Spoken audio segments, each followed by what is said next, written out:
Hello दोस्तों, स्वागत है आपका अपने खुद के यूट्यूब चैनल द टेक्सेलेंट में। आज हम बात करेंगे पॉलिटिकल पार्टी में डोनेशन के बारे में और इससे आने वाले नोटिस के बारे में कि पॉलिटिकल पार्टी में अगर हमने डोनेशन करा है और हमने as per income tax department जो है उस पैसे की हेरा फेरी करी है, मतलब हमने पेमेंट करी है बैंक से और कैश ले लिया है। जैसे कि अभी सितंबर 2022 में रेड पड़ी थी पॉलिटिकल पार्टीज़ पे, तो काफ़ी सारी पॉलिटिकल पार्टी को चिन्हित करा गया था और उसमें जो भी जिन लोगों ने पैसे इन्वेस्ट करे थे और डोनेट करे थे, पर इनकम टैक्स डिपार्टमेंट को लगता है कि वो पैसे जो है वो डोनर ने वापस ले लिए कैश के माध्यम से, तो उस केस में उनको नोटिस इशू करा गया और पेनल्टी लगाई गई जिन लोगों ने भी डोनेट करा था। तो सबसे पहले सेक्शन 80GC में आपको बताना चाहता हूँ 80C क्या कहता है। In computing the total income of the assessee being any person except local authority and every artificial judicial person wholly or partly funded by the government, there shall be deducted any amount of contribution made by him in the previous year to a political party, provided that no deduction shall be allowed under this section in respect of any sum contributed by way of cash। तो 80GB और GGC, GGB होता है companies के लिए और 80GC होता है other than companies के लिए। तो इस तरह से अगर आप पॉलिटिकल पार्टी जो कि सेक्शन 29A में रजिस्टर्ड है, रिप्रेजेंटेशन ऑफ पीपल एक्ट 1951 के, उसको अगर आप डोनेट करते हैं तो आपको 80GB या GGC दोनों की डिडक्शन मिल जाती है। तो जितना भी आप अमाउंट कंट्रीब्यूट करते हैं उतने की डिडक्शन आपको मिल जाती है। अब मैं आपके साथ डिस्कस करता हूँ जो नोटिस आ रहे हैं लोगों को वो क्या आ रहे हैं। नोटिस की लैंग्वेज मैंने कॉपी पेस्ट करी है यहाँ पे, वो मैं आपको बताना चाहता हूँ। तो नोटिस क्या है, whereas I have information which suggest that income chargeable to tax for the assessment year 19-20 यानी financial year 18-19 has escaped assessment within the meaning of section 147 यानी 148 का नोटिस है ये। तो उसकी इन्होंने डिटेल यहाँ पे मेंशन करी है। अब इसका हमें रिप्लाई करना है। ये नोटिस आया हुआ है, एनेक्सर दिया हुआ है। In your cases information is flagged on inside portal under the category of high risk CRIU VRU। The information has been received on the basis of search under section 132 of the act in the case of RUPP's group of Ahmedabad on 7 September 2022। In this case a total of 23 registered unrecognise political party. इन्होंने क्या करा है, 7 सितंबर 2022 को section 132 में search seizure करा और 23 registered unrecognise political party को identify करा। इसमें इन्हें 35 बोगस इंटरमीडिएट एंटिटीज़ मिली, जो इंटरमीडिएट एंटिटी मतलब पैसे उठा के यहाँ ट्रांसफर कर रही थी, या फिर एग्जिट प्रोवाइडर मतलब जो पैसे इनको ला के देता है, जो वापस करने हैं एग्जिट प्रोवाइडर, वो सब इन लोगों को मिले। इन्होंने इस ग्रुप का नाम रखा RUPP। तो 23 ग्रुप के नाम यहाँ पे आए थे, बट मैंने आपको नहीं मेंशन करे हैं।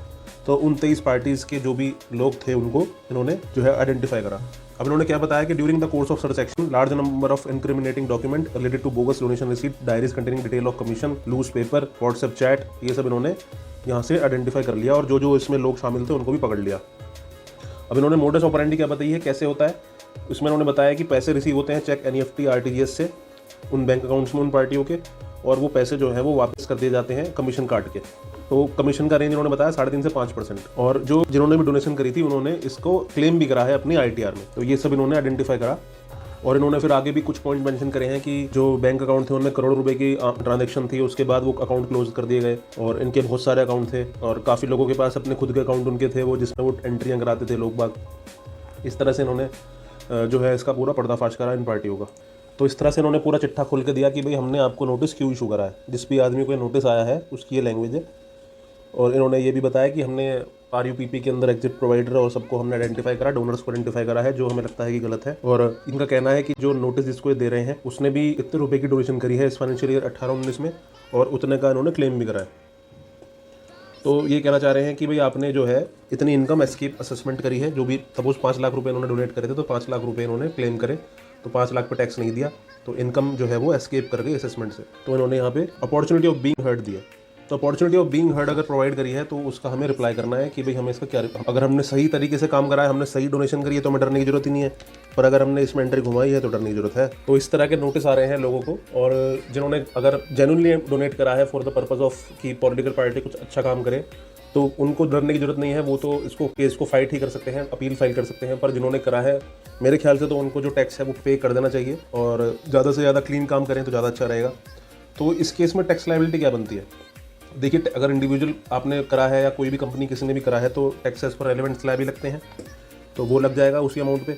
इंटरेस्ट लगेगा 234 ABC का, तो A का तो लगेगा ही, B और C आपके ऊपर ज़्यादा लग जाएगा क्योंकि लेट हो जाएगी रिटर्न, 3-4 साल हो गए हैं। पेनल्टी लगेगी 270A में।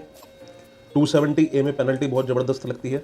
अगर आपने कोई भी इनकम टैक्स जो है अंडर रिपोर्ट करा है तो आपको 50% उस टैक्स की पेनल्टी भरनी पड़ती है। एग्जांपल के लिए अगर आपने 5 लाख रुपए की डोनेशन करी थी और 30% आपके ऊपर जो है वो लगता है तो 1.5 लाख रुपए आपके ऊपर टैक्स लग गया, जो देना था आपको तो 1.5 तो आप वो पे करेंगे, और 75,000 रुपये है जो आपको पेनल्टी पे करनी पड़ेगी। और अगर असेसिंग ऑफिसर को लगता है कि मिस रिपोर्टिंग करी है, उस केस में 200% लग जाती है। 5 लाख करी है तो 1.5 लाख रुपये आपको पे करने थे, और आपने नहीं करे तो 200% यानी 3 लाख रुपए आपके ऊपर पेनल्टी लगेगी। आपको 1.5 लाख प्लस 3 लाख रुपए पे करने पड़ेंगे गवर्नमेंट को, प्लस इंटरेस्ट प्लस जो भी टैक्स लगते हैं वो सब लगेंगे। तो इस तरह से पॉलिटिकल पार्टी के नोटिस आ रहे हैं। मेरा आपसे यही कहना है कि अगर आप इस तरह के चक्करों में ना पड़ें, और आजकल जो गवर्नमेंट है वो इस तरह की है कि आप ज़्यादा जो है इस तरह की चीज़ें नहीं कर सकते हैं, तो आप इन चीज़ों से बचें।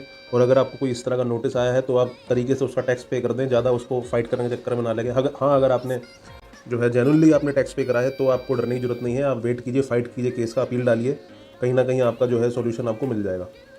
क्योंकि आपके फ़ोन में अगर वो कुछ इस तरह से बात भी करते हैं तो सारी चीज़ें आपके पास रिकॉर्ड में है, व्हाट्सएप पे चैट है, कॉल है, वो सब आप उनको शो कर सकते हैं। एक अपना पूरा जो है फाइल तैयार करके प्रेजेंट कीजिए, और जिसने एंट्री घुमाई होगी उसके पास उस तरह की चैट होंगी जो आपके पास नहीं होंगी, तो वो तो वहाँ फंस जाएगा, पर आप शायद बच जाएं। इस वीडियो को मैं यहीं एंड करता हूँ, और आप आशा करता हूँ आपको वीडियो पसंद आया होगा, तो वीडियो को लाइक जरूर कर दीजिएगा और चैनल को सब्सक्राइब कीजिएगा। Thank you and have a great day.